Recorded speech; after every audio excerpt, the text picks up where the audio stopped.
What is up, everybody? Hey, my name is Ryan, and welcome to our Reflections podcast. I'm in studio with Mike. This is actually Mike's office, but we were just talking, and this is episode number 77, which is awesome. It's one of my favorite numbers. One of the reasons is because the Jews believed that the number 7 represented the image of perfection or completion, which is great. A lot of in the Jewish consciousness, a lot of the numbers mean other things. But also, I'm a huge Denver Broncos fan. And of course, John Elway, the greatest quarterback of all time, was number 7. So there's that. That's a free one for you today. But hey, being episode 77, I was thinking back a couple years ago. I was in Starbucks and talking with this guy. And we were chatting. He noticed a book I was reading, and he was like talking about his own faith journey. He's a Christian. And he told me he just had left this Protestant evangelical, kind of a mega church.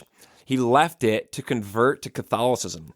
So he left this Protestant evangelical church to go become a Catholic, which I know tons of like really wonderful, beautiful, God-fearing, Jesus-loving Catholics.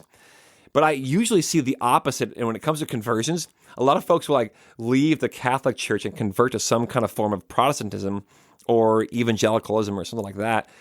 And I go, well, tell me why. Why'd you convert? And he goes, look, in the Protestant church or in the evangelical tradition, there are lots of different ways to think about the texts and theologies. And I got sick and tired of having arguments or hearing arguments about which theology is right or which interpretation of that text is right. And I wanted to just go somewhere where I'd have one person tell me the answer. I thought, oh, wow. I told him, hey, I appreciate that, but I am the exact opposite. In fact, I don't want to have just one single person tell me the answer for a number of reasons, one of which is I'm not sure it's how it's supposed to work. I don't know if there is one single answer. Now, look, I know there is such a thing as objective truth, and I'm not saying there's not. And some interpretations are for sure better than others. But I'm saying, I think part of the beauty and the wonder and the journey of our faith involves the wrestling and the arguing and the discussion. In fact, my own way, how I learn is I like to sort of dabble in all the different ways of thinking about anything and then kind of come to this conclusion within my community about, hey, here's kind of where I'm landing on this idea or this text.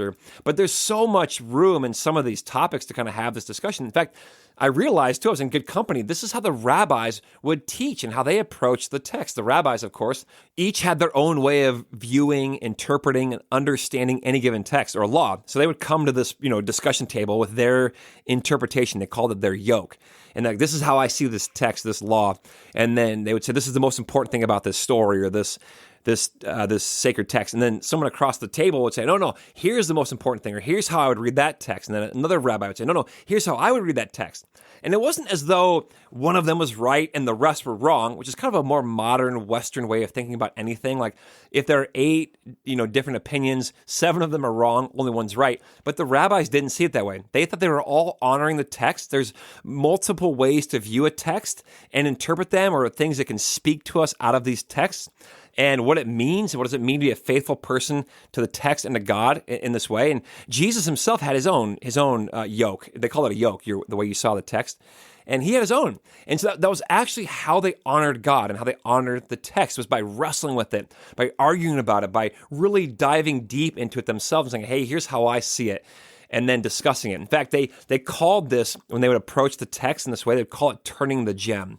They saw the Bible, or really the Hebrew Bible or the scriptures, as this sacred gem that you hold it into the light and you turn it. And if you can imagine doing that, it's still the same gem all the time, but when you spin it and you turn it, you see different colors. And the light reflects in different ways and refracts in different ways. And so you're always getting just a different experience. And they would approach the text that way, and they would come to it and they'd read it, and it was alive, and they would chew it and regurgitate it and chew it some more. And knowing that God, the Spirit, would speak to them in different ways, and that the text doesn't change, but their experience of it sort of changes, and what they see and what they notice can change, especially in different stages and phases of life. And so That's why I love our tradition, that we read the Bible together, we interpret it together, we preach this word together, and we wrestle and argue, and there's lots of different ways to see things and interpret them. And look, some, of course, are better than others, and there are some things that are orthodox and some things that are unorthodox and that kind of thing. But generally, there's just a lot of room for wrestling and negotiating and understanding what does God mean in that, and we honor God by doing that. Now, I do want to say, I'm not saying, look, everyone's right. Like I said, there are better interpretations than others, and some people are just going nowhere in their thinking, and that's fair.